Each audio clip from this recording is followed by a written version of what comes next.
والذین یجتنبون کبائر الاثم، کہ اللہ پر توکل کرنے والوں کی ایک نشانی یہ ہے کہ وہ بڑے بڑے گناہوں سے بچتے ہیں۔ اب بڑے گناہوں کی تفصیل وہ وقتاً فوقتاً میں عرض کرتا رہتا ہوں کہ الکبائر الاشراک باللہ وعقوق الوالدین وقتل النفس والیمین الغموس، حدیث کا مفہوم ہے کہ بڑے بڑے گناہوں میں سے سب سے بڑا گناہ وہ اللہ کے ساتھ شرک کرنا ہے، دوسرے نمبر پہ والدین کی نافرمانی، یہ سب سے بڑا گناہ ہے، اور تیسرے نمبر پہ کسی کو ناحق مارنا، قتل کرنا، یہ بڑا گناہ ہے۔ چوتھے نمبر پہ فرمایا کہ جھوٹی قسم کھانا یہ بڑا گناہ ہے، اور بھی بہت سارے ایسے گناہ ہیں کہ جن کو شریعت نے حرام قرار دیا تو وہ سارے ہی تقریباً کبیرہ ہیں۔ جی سود کھانا بھی کبیرہ گناہ ہے، رشوت کھانا بھی کبیرہ گناہ ہے، کسی کی جائیداد پر قبضہ کر لینا، کسی کے مال کو دبا لینا، مزدوری ضبط کر لینا، چیزوں میں ملاوٹ کر کے بیچنا، یہ ساری کی ساری چیزیں کبائر میں آتی ہیں، یہ کبیرہ گناہ ہے۔ کسی کو دھوکہ دینا، اپنی زبان کو غلط استعمال کرنا، یہ بھی حرام ہے۔ کبیرہ گناہوں کی فہرست میں انسان اپنی زبان کو اچھا استعمال نہ کرے، یہ سب سے بڑا گناہ ہے۔ اور پھر اچھا استعمال نہ کرنا، اس کے کچھ 15 درجے ہیں جو امام غزالی رحمۃ اللہ علیہ نے اپنی کتاب احیاء العلوم، اس کتاب میں انہوں نے زبان کو غلط استعمال کرنے کے جو کچھ طریقے ہو سکتے ہیں وہ کچھ 15 یا 16 ذکر کیے ہیں جی۔ ان میں غیبت بھی ذکر کی کہ غیبت بھی زبان کا گناہ ہے، چغلی ذکر کی کہ چغلی بھی زبان کا گناہ ہے، اور بھی بہت سارے، تو 15 قسمیں انہوں نے ذکر کر لی، اور ہر ایک کی وضاحت کی ہے، ہر ایک پہ پھر احادیث ذکر کی ہیں۔ آج میں جو آپ کے سامنے ان کبائر میں سے عرض کروں گا نا، تو وہ ہے الآفۃ السابعۃ الفحش والسب وبذاءۃ اللسان، اپنی زبان کو غلط طریقے سے استعمال کرنا، اور ان میں سے کون سا طریقہ اپنانا جی؟ گالی گلوچ والا۔ پھر یہ اپنے کو بھی کسی کو دی جا سکتی ہے، غیروں کو بھی دیتے ہیں لوگ، مزاح میں بھی دے دیتے ہیں اور غصے کی حالت میں بھی دیتے ہیں، کسی کو تکلیف دینے کے قصد سے بھی دے دیتے ہیں، اور بعض اوقات انسان کی عادت بن جاتی ہے۔ شیخ نے یہ سارے طریقے لکھے ہیں، فرماتے ہیں کہ والباعث علی الفحش اما قصد الایذاء، کہ یہ جو گالی دی ہے نا، یہ گالی دوسرے کو تکلیف دینے کے لیے دی ہے تاکہ اس کو تکلیف ہو، یہ ڈبل گناہ ہو گیا۔ ایک تو اس نے غلط زبان استعمال کر لی، یہ گناہ الگ ہے، پھر اس کے زبان غلط استعمال کرنے کی وجہ سے سننے والے کو تکلیف بھی ہوئی ہے، چونکہ اس نے ارادہ کیا ہے تکلیف دینے کا، اور اس کو تکلیف بھی ہوئی ہے، تو اس تکلیف دینے کا گناہ الگ ہے، تو ڈبل گناہ ہو گیا۔ تو فرماتے ہیں کہ والباعث علی الفحش اما قصد الایذاء، یا تو اس نے دوسرے کو تکلیف دینے کے لیے یہ کام کیا ہے، گالی دی ہے، واما الاعتیاد الحاصل من مخالطۃ الفساق واہل الخبث واللؤم، بعض اوقات تکلیف دینے کے لیے آدمی نہیں کرتا، ویسے ہی گپ شپ لگی ہوتی ہے دوستوں کی، آپس میں بیٹھے ہوتے ہیں، زبان پہ گالی، ہر دوسری بات کرنے کے بعد گالی، تو وہ تکلیف دینے کے لیے نہیں دے رہا، وہ دے رہا ہے، اس کی عادت بن چکی ہے، فساق کے ساتھ بیٹھ بیٹھ کر، غلط مجلس، غلط ہم نشینی کی وجہ سے وہ گالیاں سن سن کے نا، اب وہ اس کو کوئی بڑی چیز نہیں سمجھ رہا، وہ ایک نارمل لے رہا ہے کہ بس جیسے گفتگو کا ایک حصہ ہے۔ مزاح میں دی گالی تب بھی جائز نہیں ہے، اور اگر جان بوجھ کے کسی کو اس نے قصداً تکلیف دینے کے لیے گالی دی تو تب تو پھر ڈبل گناہ، یہ جائز نہیں ہے۔ متوکلین کی جو صفت اللہ نے قرآن مجید میں ذکر کی تو فرمایا کہ والذین یجتنبون کبائر الاثم، بڑے بڑے گناہوں سے یہ بچتے ہیں، پھر بعد میں خاص طور پہ الفواحش کا تذکرہ بھی کر لیا، اور فحش یہ زبان سے بھی تعلق رکھتا ہے، عمل سے بھی تعلق رکھتا ہے۔ عمل میں جب آ جائے تو اس کو بے حیائی کہتے ہیں، جس کو آپ اس سے زنا سے بھی تعبیر کر سکتے ہیں، اور قول کی جو بے حیائی ہے نا، وہ کیا ہے؟ وہ گالی دینا۔ تو خاص طور پہ اللہ رب العزت نے فرمایا کہ یہ جو متوکلین ہیں، ان کی عادت میں یہ بات شامل ہے کہ یہ بڑے بڑے گناہوں سے تو بچتے ہیں، اور پھر ساتھ خاص طور پہ کس سے بچتے ہیں جی؟ بے حیائی کے کاموں سے بچتے ہیں، بے حیائی کی باتوں سے بچتے ہیں، اس لیے گالی دینا جائز نہیں ہے۔ اپنی زبان کو اچھا استعمال کرنا چاہیے. حضرت صدیق اکبر رضی اللہ تعالیٰ عنہ کے بارے میں آتا ہے نا کہ ایک مرتبہ یہ اپنے کسی غلام کو برا بھلا کہہ رہے تھے. زبان سے نکل جاتا ہے انسان ہے, ہم نے یہ ذہن بنایا ہوتا ہے کہ جی یہ فلاں تو بس پڑھ کے آ گیا, یہ فرشتہ ہے, اب اس کے منہ سے کوئی غلط بات نہیں نکلے گی. یہ ہمارا ذہن, ہم فرشتہ سمجھ لیتے ہیں, ورنہ نکل جاتی ہے. انسان ہونے کے ناطے تو کسی سے بھی گناہ ہو سکتا ہے, سوائے انبیاء کے کہ انبیاء معصوم ہیں. حضرت صدیق اکبر رضی اللہ تعالیٰ عنہ کی زبان سے یہ بات کوئی نکل گئی, انہوں نے اپنے غلام کو برا بھلا کہہ دیا. حضرت عائشہ فرماتی ہیں کہ سمع رسول اللہ صلی اللہ علیہ وسلم ابا بکر وہو یلعن بعض رقیقہ, وہ اپنے کسی غلام کو برا بھلا کہہ رہے تھے, اور برا بھلا کہنے کے دوران ان کی زبان سے کوئی غلط الفاظ نکلے. فالتفت الیہ, نبی کریم صلی اللہ علیہ وسلم نے جب یہ سنا تو ان کی طرف متوجہ ہوئے. پتہ نہیں تو اس کی توجہ ہے کہ نہیں. نبی علیہ السلام ان کی طرف متوجہ ہوئے اور پھر فرمایا کہ یا ابا بکر اصدیقین ولعانین کلا ورب الکعبہ. یہ صدیق ہونا یہ اولیاء کا ایک درجہ ہے, اور سب سے اونچا درجہ اولیاء کا کیا ہے جی؟ صدیق ہونا. تو نبی علیہ السلام نے فرمایا کہ اے ابو بکر صدیق بھی ہو اور پھر یہ غلط گوئی بھی کرے, اللہ کی قسم یہ دونوں جمع نہیں ہو سکتے. جب یہ بات کی تو حضرت صدیق اکبر رضی اللہ, اور یہ 3 مرتبہ کی بات, مرتین او ثلاثا, نبی علیہ السلام نے یہ بات 3 مرتبہ کی کہ صدیق بھی ہو اور غلط گوئی بھی کرے, فحش گوئی بھی کرے, گالیاں بھی دے, یہ دونوں جمع نہیں ہو سکتے.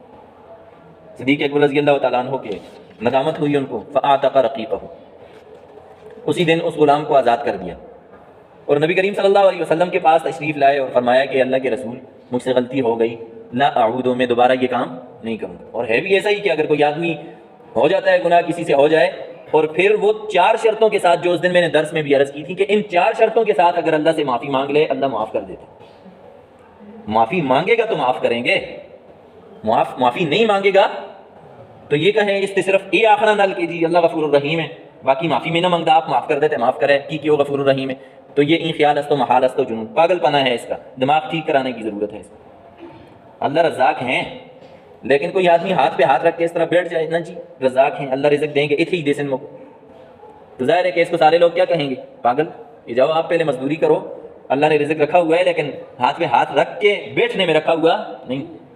ایسے ہی معاف کریں گے اللہ, لیکن معافی کے لیے جو شرطیں ہیں ان کو اپناؤ گے تو تب اللہ معاف کریں. غفور الرحیم ضرور ہیں, لیکن غفور الرحیم کب ہیں جی؟ جو غلط راستہ اختیار کر لے اور مڑے بھی نہیں, اس کے لیے غفور الرحیم ہے نا. یہ غلط ذہنیت بڑھائی ہے. ہمیں تو کل بڑے مولوی صاحب دی تقریر کو آ کے سنا کہ انہوں نے کیسا کو متاثر نہ ہو سکتا کہ دیکھو صحابہ بھی انسان تھے اور ان سے بھی اونچ نیچ ہو جاتی تھی. ہاں ان میں اور آپ میں فرق یہ ہے کہ وہ فوراً اللہ کی طرف رجوع کر لیتے تھے, توبہ کر لیتے تھے. تو صرف یہ آختے رہتے ہو کہ اللہ غفور الرحیم ہے, معافی بولنا بھی کوئی نہیں, تو معافی نہ مانگتے, تو سمجھتے ہو نا بے فرق ہوتی تھی, اونچ نیچ ان سے بھی ہو جاتی تھی. دیکھا صدیق اکبر رضی اللہ تعالیٰ عنہ, صدیق اولیاء کا سب سے اونچا درجہ, اشارہ کر کے فرمایا صدیق جنت میں جائیں گے.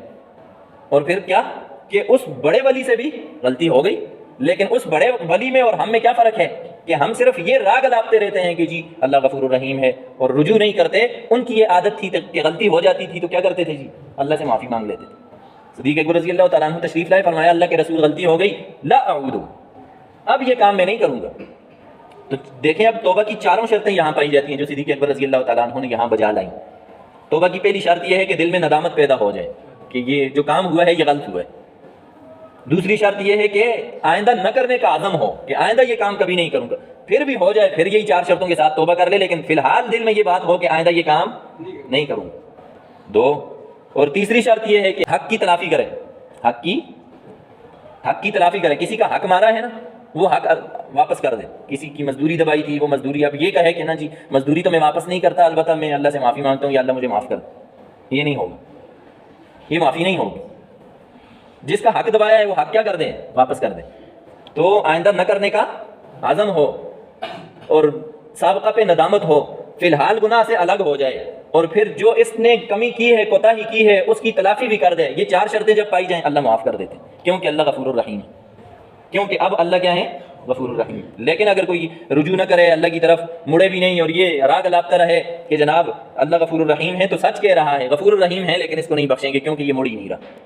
آ رہی ہے نا سمجھ؟ تو صدیق اکبر رضی اللہ تعالیٰ عنہ سے یہ غلطی ہوئی, فرمایا آئے اللہ کے رسول کے پاس اور فرمانے لگے اللہ کے رسول لا اعوذ, مجھ سے غلطی ہو گئی, مجھے یہ نہیں کرنا چاہیے تھا, آئندہ میں یہ نہیں کروں گا, مجھے معاف کر دیں. نبی علیہ الصلوۃ والسلام نے پھر ایک ارشاد فرمایا کہ دیکھو صدیق, ان اللعانین لا یکونون شفعاء, کہ جو لعنت کرنے والے ہوتے ہیں نا ان کو اللہ قیامت والے دن سفارش کا حق نہیں دیں گے، یہ کسی کے حق میں سفارش نہیں کر سکیں. ولا شہداء یوم القیامت، اور دوسری بات کہ یہ قیامت والے دن شہیدوں میں نہیں اٹھیں گے، یہ شہید نہیں ہوں گے. ہاں یہ کتنی بڑی بات ہے کہ یہ دو چیزوں سے اللہ محروم کر دیں گے. کس کو؟ کہ جو غلط گوئی کریں، فحش گوئی کریں، گالیاں دیں. اب وہ اس میں عام ہے کہ چھوٹے کو دیں یا بڑے کو دیں، باہر کسی کو دیں یا گھر میں کسی کو دیں، بہن کو دیں یا بیوی کو دیں. گالی دینا جائز نہیں، وہ گال کٹنی جائز ہے. انہی کا ایک واقعہ ہے نا کہ ایک مرتبہ یہ اپنی زبان کو مروڑ رہے تھے، پکڑا ہوا تھا اس طرح مروڑ رہے ہیں. تو کسی نے پوچھا کہ حضرت یہ کیا کر رہے ہیں؟ تو فرمانے لگے ان ھذا اورد فی الموارد، یہ جو مصیبتوں میں پڑا ہوا ہوں نا یہ اس زبان کی وجہ سے پڑا ہوا. وہ ایک خاص واقعے کی طرف اشارہ تھا کہ ان سے ایک غلطی ہوئی تھی. اور پھر ہوا کچھ یوں کہ نبی علیہ الصلوۃ والسلام تشریف فرما ہے. ایک آدمی حضرت صدیق اکبر رضی اللہ تعالیٰ عنہ کو برا بھلا کہہ رہا ہے، تو وہ باتیں سنا رہا ہے، یہ چپ ہو کے بیٹھے ہوئے ہیں. تو جب کافی حد سے اس نے تجاوز کر لیا نا تو حضرت صدیق اکبر رضی اللہ تعالیٰ عنہ نے بھی کچھ جواب دے دیا. جو ہی جواب دیا تو نبی علیہ الصلوۃ والسلام پہلے تو بیٹھے ہوئے تھے، اور جب وہ آدمی برا بھلا کہہ رہا تھا تو نبی علیہ الصلوۃ والسلام کے چہرے انور پہ مسکراہٹ تھی، مسکرا رہے تھے. جب صدیق اکبر رضی اللہ تعالیٰ عنہ نے آگے سے جواب دیا تو فرمانے لگے، تو نبی علیہ الصلوۃ والسلام وہاں سے اٹھ کے جانے لگے، اور چہرہ مبارک تبدیل ہو گیا، متغیر ہو گیا. جب باہر تشریف لانے لگے تو صدیق اکبر رضی اللہ تعالیٰ ہو گیا نا گل کھڑک کے دیے کہ خوک رمڑ کو غلطی ہوگی. صدیق اکبر رضی اللہ تعالیٰ عنہ کو دل میں یہ بات آئی کہ یار غلطی ہو گئی مجھ سے، مجھے نہیں بولنا چاہیے تھا. نبی علیہ الصلوۃ والسلام کو ناگواری محسوس ہوئی، اٹھ کے دوڑے نبی علیہ الصلوۃ والسلام کے پاس گئے اور عرض کی کہ اللہ کے رسول وہ اتنی مجھے گالیاں دے رہا تھا، برا بھلا کہہ رہا تھا، تو مجھے تکلیف ہو رہی تھی، تو میں نے اس کو اس لیے جواب دیا ہے. تو نبی علیہ الصلوۃ والسلام نے فرمایا کہ صدیق جب تک وہ تمہیں گالیاں دے رہا تھا نا تو آپ کے ساتھ ایک فرشتہ تھا جو مڑ کے اس کو جواب دے رہا تھا. وہ آپ کو برا بھلا کہہ رہا تھا تو فرشتے کی زبانی وہ ساری باتیں اس کو واپس جا رہی تھی. تو مجھے خوشی ہو رہی تھی کہ صدیق کا جواب کون دے رہا ہے جی. اور جب آپ نے جواب دیا تو اب آپ کے ساتھ شیطان آ گیا. جب شیطان آ گیا تھا تو شیطان اور میں ایک مجلس میں بیٹھ جائیں یہ نہیں ہو سکتا، تو اس لیے میں اٹھ کے چلا گیا. اس کے بعد نبی علیہ الصلوۃ والسلام نے ان کو ایک نصیحت کی، فرمایا کہ صدیق دیکھو یہ باتیں برحق ہیں اور یہ 3 باتیں اپنے پاس لکھ لو. سب سے پہلی بات یہ کہ حق پر ہوتے ہوئے اگر کوئی آدمی معاف کر دینا تو اللہ اس کو عزت عطا فرمائیں گے، اور ایسی عزت ہوگی کہ جو دنیا اور آخرت میں زائل نہیں ہوگی، اس کو زوال نہیں ہوگا. ایک اس کا مطلب یہ کہ اگر کسی نے گالی آپ کو دے بھی دی جائز ہے کہ آپ اتنی ہی اس کو واپس کر دیں.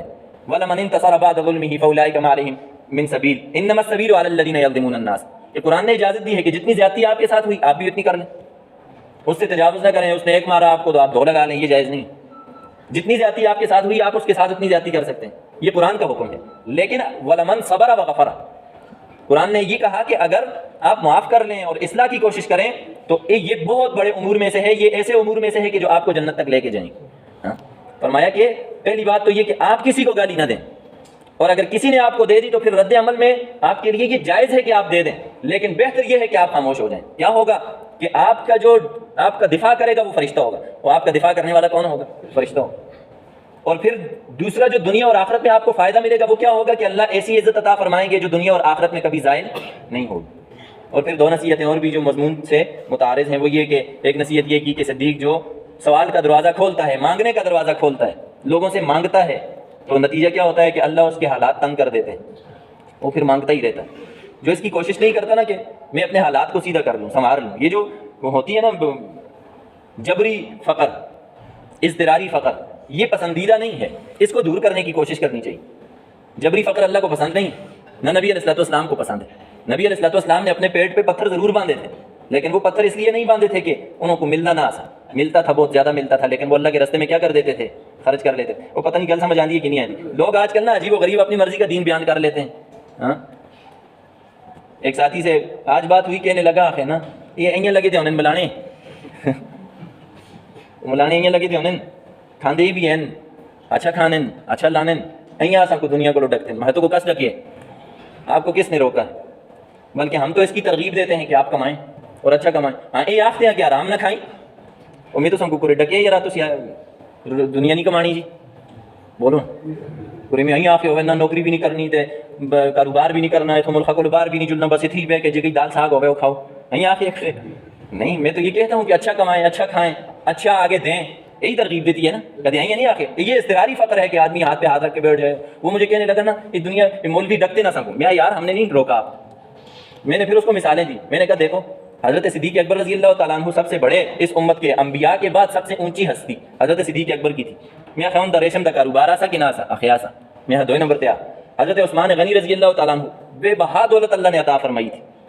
اتنی دولت عطا فرمائی تھی کہ مدینے میں جب بھی کوئی موقع آتا تھا نا کہ کہیں چندہ ہو رہا ہے، نبی علیہ الصلوۃ والسلام نے اعلان کر دیا ہے کہ مال چاہیے، سب سے زیادہ مال حضرت عثمان رضی اللہ تعالیٰ عنہ دیا کرتے تھے.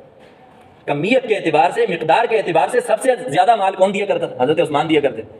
اور پھر میں نے کہا کہ آگے چلو کہ یہ سارے عشرہ مبشرہ ہیں. اور صدیق اکبر رضی اللہ تعالیٰ عنہ جو مالدار تھے، اور ان کی طرف اشارہ کر کے نبی علیہ السلام نے کیا فرمایا تھا کہ ایک یہ جنتی، اور عثمان غنی کی طرف ہی اشارہ کر کے فرمایا تھا کہ یہ بھی کیا ہے جنتی. عبد الرحمن بن عوف رضی اللہ تعالیٰ عنہ کی مثال میں نے اس کو دی. میں نے کہا کہ پیچھے میں ایک بار یہ صاحب بھی لایا سے عبد الرحمن بن عوف کی 4 بیویاں تھیں اور یہ عشرہ مبشرہ میں سے ہیں. تو 4 بیویوں کو یعنی ایک بیوی کو 8واں حصہ ملتا ہے میراث تقاعدہ 10 ٹوٹل مالا دے کتنے ایسی کی تھی کہ 8 ان 8 بچوں ایک ایسا 8واں حصہ کس کو مل سی گھر والی کو، یہ 7 ایسے باقی وارثاں کو مل سن. اور یہ جڑا 8واں احساس ہے نا تے اچوں بیویاں پہ تقسیم کرنا آسا. سونے دیا ایٹاں آسیاں ان کی میراث بھی پتہ ہے عبد الرحمن بن عوف کی میراث بھی کسی ایسی سونے دیا آسیاں ساریاں حلال دیا. ایک کنفرم ہے آسیاں کسی ساریاں حلال دیا.